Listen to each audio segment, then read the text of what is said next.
Hello, I'm doing a video today. I've had a few requests on how to properly clean and condition a saddle, and after I got looking online at a lot of videos that are out there and a lot of online information, I can see why people are wanting this information. There's a lot of misinformation out there on how to properly clean and take care of a saddle. Now, I know a lot of folks don't like to do this and it's not fun, and I understand why, but it's important. If you have an investment in your saddles and tack like most people do, you want it to last a long time. And if you don't take care of it, it's not going to have as long of a life as it should. So before we get started here, I'm just going to go over some of the products we're going to use.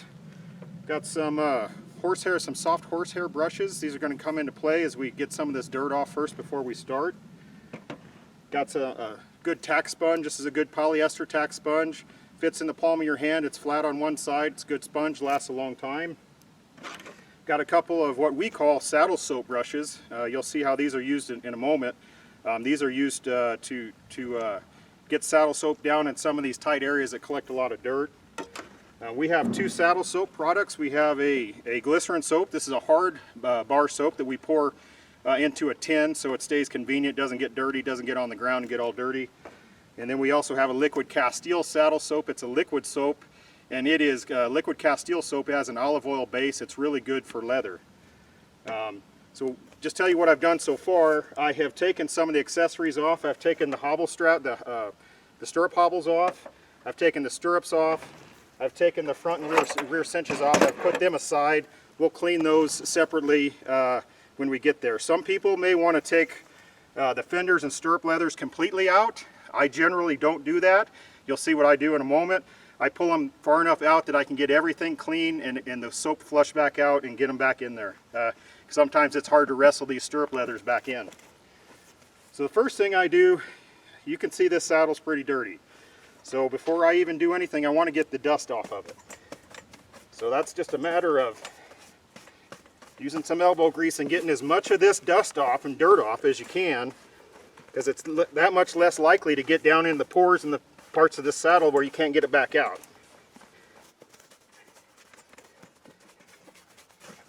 And to do this, I'm just using a soft horsehair brush. It's not going to scratch the leather. It's just going to sweep that dust and that dirt out of there. I've also got a little bit smaller brush, but it's got a handle and a little bit longer bristles. I can get in there behind the cantle, and I can get in these rosettes, and I can knock all that dust out of there.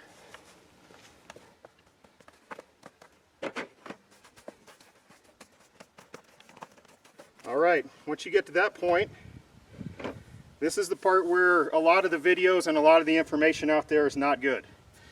To get a saddle properly cleaned, you need to use water.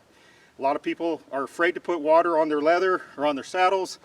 I'm telling you, as a custom saddle maker, everything that we do when we build a saddle is wet. Every piece of leather on this saddle is wet, and that's how we form the seat and the jockeys and whatnot. Leather's not meant to stay wet, and it's not meant to get wet every day, but it is perfectly fine to get leather wet. A lot of the information out there on the internet talks about taking a paste saddle soap, rubbing it around on the leather, buffing it off. You did not clean that saddle. This is skin. This has pores. There's dirt that gets down in the pores of this leather that you've got to get that dirt drawn out. The only way to do that is use water. Not using water makes about as much sense as you getting in the shower, not turning on the water, taking soap, rubbing it around on your body, getting out of the shower, never turning the water on, and buffing yourself off with a towel. You didn't get clean. You did not get the dirt out of the pores of your skin, and you've got to use water to get this saddle clean. So what I've got here, I've got a bucket of warm water, not hot water, but warm water. And what I do first is I get the saddle wet and kind of loosens up some of that dirt that I didn't get brushed off. And I tend to like to start at the top. No matter what I'm doing when I'm cleaning a saddle, I work from top to bottom, because as you rinse dirt off, you want to rinse it off from top to bottom and finish. Start up here and finish down where your stirrups are. And again, this is just kind of consider this kind of a pre-soak. This is loosening up some of that dirt. For right now, I'm just going to do the fenders. I'll pull these stirrup leathers out in a little bit and get them go through the same process. And once I've got this saddle all cleaned, the accessories I took off over here, I'll do the same with them on the table.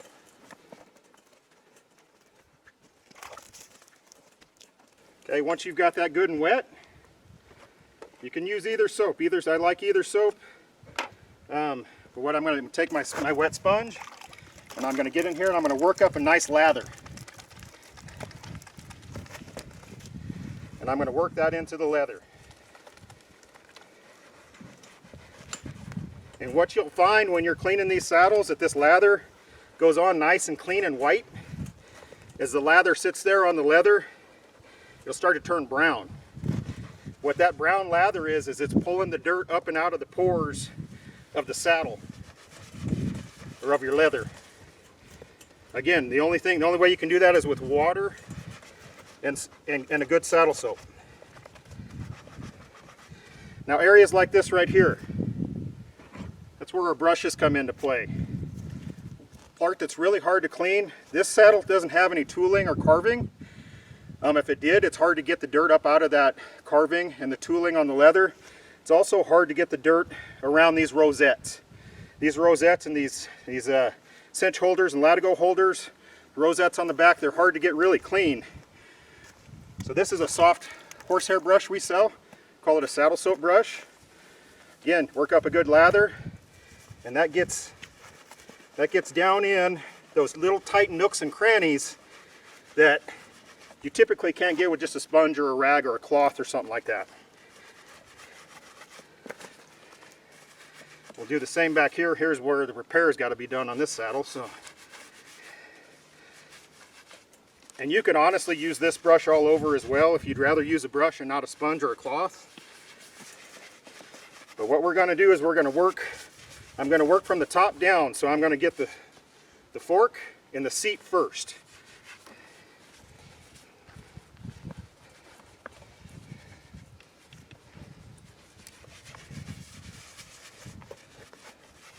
You can already start to see some discoloration of that, the soap foam there, because it's pulling that dirt up and out of the pores of the leather.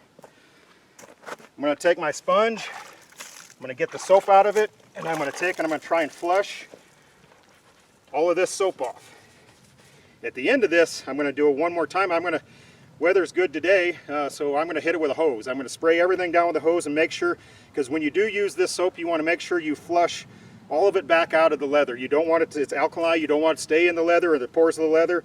You want to make sure you flush all of it out.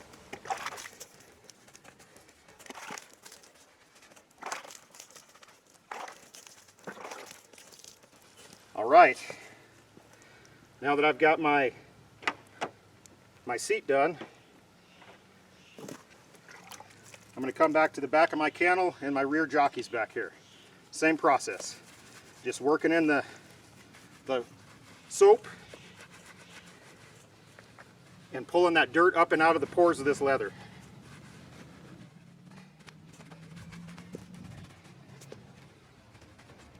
While I'm back here, I'm going to go ahead and get my rear tugs, my back billets.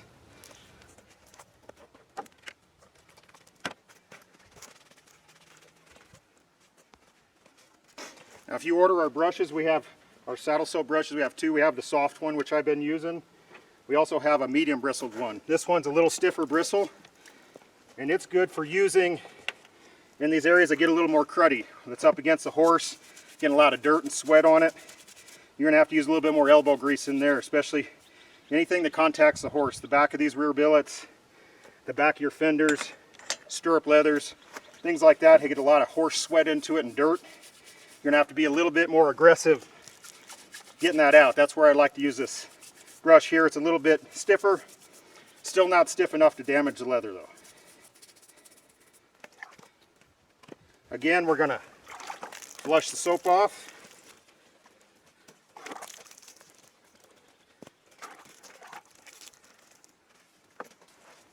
And last thing we're going to do for saving some time here on this video, I still need to get the other side, but I'm going to go ahead and get this fender done. So what I'll do here, for those of you who don't understand how fenders and stirrup leathers work. This fender and stirrup leather go up and over the bar of your saddle tree. Come back down the other side to form the loop that holds a stirrup that you put your foot in. Up where this wraps up under the seat and around the bar, it gets dirty and doesn't get pulled out very enough to get very clean. So when I'm cleaning, I want to get it pulled out enough that from here to here is exposed.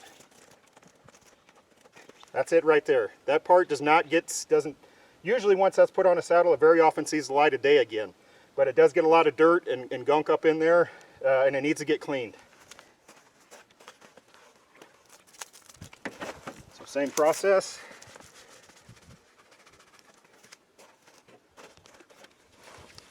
Going to use this stiffer brush again to get in here and get some of this built up gunk off of there.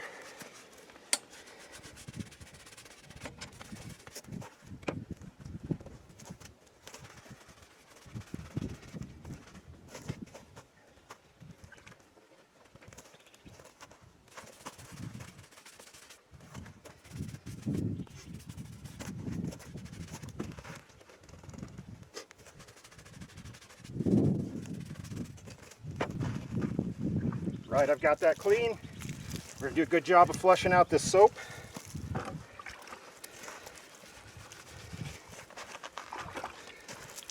You can see I'm using a lot of water. Don't be afraid to use water. It's the only way you're going to get your tack clean.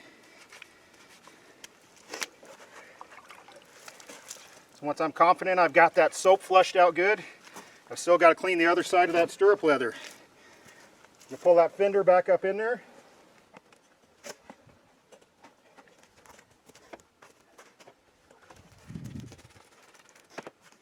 And I'm going to get this stirrup leather really good. Like I talked about, this part right here is almost always in contact with the horse. Horses like to sweat. Horses are dirty. You're riding on dusty trails. It gets pretty gunky and dirty. For sure, this foam is already turning brown. This soap is penetrating down in the pores of that leather and it's pulling the dirt out.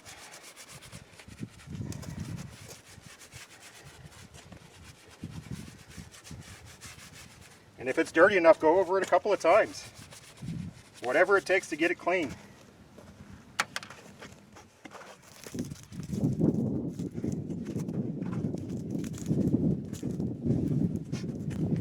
Take your latigo all the way off. Not all the way off, but all the way out. Again, I'm going to pre-soak it. Wiping off any dirt I can just with a wet sponge.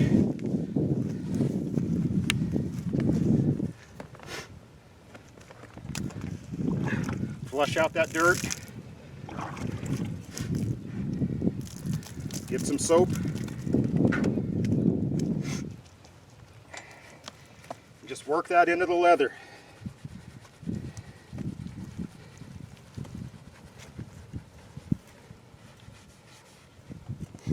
On both sides.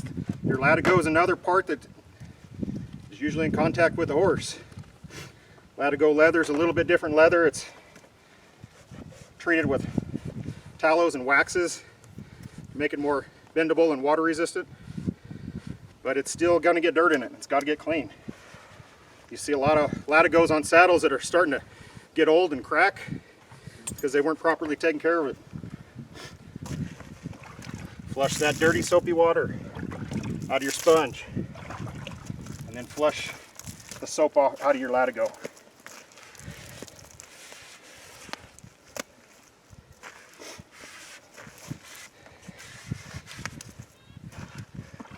Trying to keep it off the ground as best you can, because I'm just picking up more dirt every time it hits the ground. That is pretty much it for cleaning. I'm going to do the other side the same way I did this side, and then like I told you last, I'm going to take the hose and flush the saddle the best I can and make sure all that soap is good and flushed out. Once I do that, I'm going to take this saddle and I'm going to put it into a well-ventilated area. I'm not going to dry it in the sun. It's not good. Some parts of the leather will dry too fast, while others take too long and things will start to curl up. I'm going to put it in a well-ventilated area and I'm going to let it cool for about 24 hours. Come back and check it. If it's ready, then I'm going to go ahead and put some oil into it. Our next video, we're going to show you how to properly oil and condition your saddle after you've cleaned it and after it's dry. Thank you.